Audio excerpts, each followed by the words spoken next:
السلام عليكم.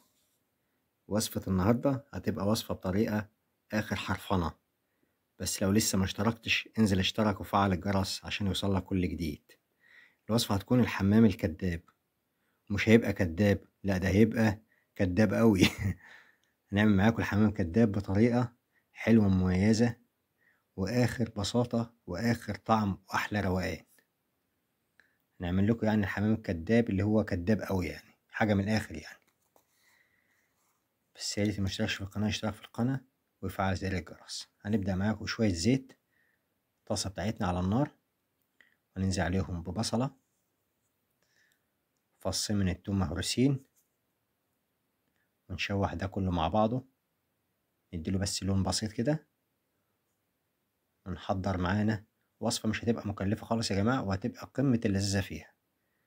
نحضر معانا ده تقريبا 100 جرام من اللحمة المفرومة، يمكن أقل كمان والله من 100 جرام. تمام، نديهم يعني تقريبا نص سوا كده، وبعد كده ننزل رشة فلفل أسمر. طبعا احنا مش هنسوي اللحمة تسوية كاملة، ورشة كمون،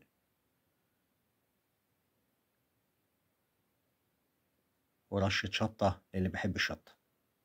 تمام، ونديهم تقليبة مع بعض. طبعا الحمام الكداب بتاعنا هنحشيه باللحمة المفرومة ورز، بس النتيجة هتبهركم. ده عصير طماطم تقريبا طماطميتين بشرهم، ومعلقة صلصة، ونديهم تقليبة كويسة. أهم حاجة الطعم كله يتداخل مع بعض عشان بهارات. ده نص معلقة ملح، معلقة صغيرة، نص معلقة صغيرة يعني. نقلب ده كله مع بعضه تقليب كويس، وبعد كده ننزل بالمية، المية بتاعتنا. طبعا أهم حاجة تكون مية من كاتل أو من حلة عندنا على النار مسخنين فيها مية، تبقى مية سخنة بمعنى أصح يعني. ومحضرين معانا الرز بتاعنا ونقعينه نص ساعة، وهننزل بالرز بتاعنا نديله غلوتين. طبعا ما نزودش المية يا جماعة في الوصفة بتاعتنا، يعني ما نديش الرز المية بتاعته كاملة، نديله بس كمية مية بسيطة، بحيث إن احنا مش هنسوي الرز، احنا كل اللي هنعمله في الرز هنسويه نص تسوية. وده كان الشكل النهائي بعد ما الرز استوى نص تسوية والمية نشفت عليه. طبعا الوراك بتاعتي نقعها في مية وخل ومعلقة ملح ومعلقة سكر وورقة قرفة وبصلة مقطعها وحاطها في المية بتاعت الايه المنقوع اللي انا نقع فيه الوراك اللي انا هشتغل بيها. سبتهم تقريبا نص ساعة وغسلتهم وحطيتهم في المصفى. ده كان شكلهم الناقش، طبعا شايفين شكلهم عامل ازاي، حاجة اخر نظافة. طبعا هحضر التابلة بتاعت ايه، بتاعت الوراك بتاعتي. 5 معالق من الطماطم، عصير الطماطم مهروسين، ومعلقة فلفل اسمر صغيرة، ومعلقة كمون، ونص معلقة شطة، وأضيف لها كمان ربع معلقة فلفل أسمر، ده معلقة صغيرة ملح، وأضيف تقريبا 5 معالق من الخل الأبيض.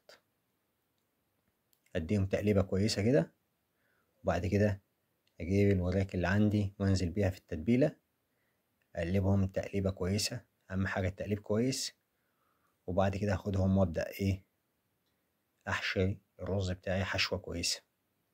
ولكن ده مش أهم حاجة، أهم حاجة في كل شغلانة يا جماعة بنشتغلها، مش احنا خلاص جبنا الوراك وتبلناها ومش عارف فاحنا كده خدنا الوصفة سلام سلام، لا، اهم حاجة ازاي نطلع الوراك ديت مستوية كويس، ازاي اطلع الرز مستوي كويس، ازاي اطلع طعمه كويس، وفي النهاية خالص ازاي اطلع في الاخر بفينش كويس اللي هو الشكل النهائي كويس. طبعا هنا محضر بطاطساية كبيرة مقطعها مكعبات، ومحضر جزر.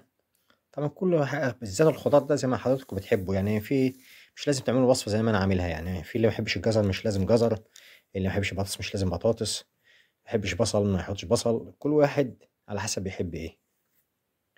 وهنا ده الرز بتاعي اللي انا سويته نص سوا، هبدأ طبعا احشي الفخاد بتاعتي او الوراك اللي معايا. طبعا انا بحاول ازق على قد ما اقدر، طبعا احنا مش هنزق الرز جامد، يعني مش هنخلي الرز داخل في الوراك جامد، احنا برضو هنسيبهم فايصين تحس ان انا يعني بتك عليه جامد، بس ده عشان بالمعلقة بتعامل بالمعلقة مش بايدي، فانا بحاول ان انا ايه طبعا انا هنا شايف قدام عينيا ان انا ايه بتعامل برضك سايب فراغات يعني، ولكن اللي يشوفني انا نفسي شايف نفسي كأن انا بضغط الرز جامد، ولكن انا مش بضغطه، طبعا سايبه ايه مهوي شوية. ده طبعا لما يستوي ما شاء الله لسه هينفخ كمان، وهيبقى الورك ما شاء الله يعني حمام حمام، هيبقى مفيش كدب بعد كده يعني. هوريكوا الكدب بعينه، عارفين الكدب بعينه؟ متقولوش بقى لا شغل الستات ولا شغل الحريم في البيت، مفيش كدب بعد كده يعني.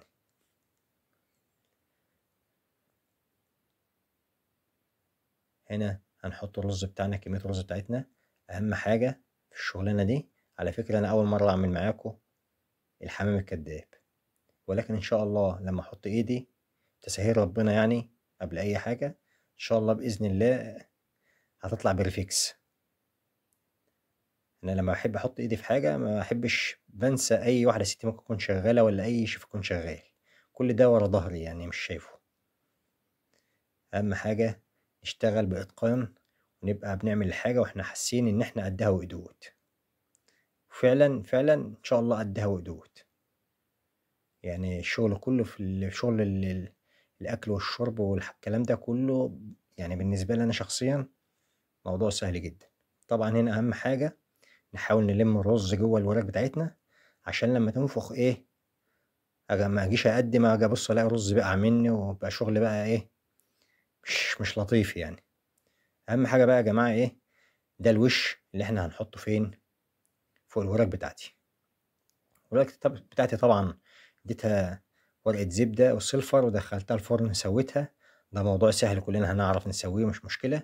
أهم حاجة بقى إيه القصة بتاعتنا دي، القصة بتاعتنا دي عبارة عن معلقة صلصة ومعلقة عسل وخمس معالق من زيت الزيتون أو زيت العادي، بس طبعا يفضل زيت زيتون لو عندنا زيت زيتون، ونديهم الدهنة المتينة ويخش ياخدوا لون إيه معقول كده، ما نديهمش لون يعني زيادة عن اللازم. طبعا لو في وقت إن إحنا ندهنهم دهان ونسيبهم ساعة يكون أفضل. ده طبعا الشكل النهائي بعد ما خدوا الدهان بتاعهم واللون بتاعهم في الفرن وطلعوا، كانوا مستنيين بالطبق بتاعهم اللي جاهز مستنيهم، وده كان الشكل النهائي بتاعهم. طبعا ما شاء الله انتوا شايفين بعينيكوا حاجة يعني ما شاء الله عليهم.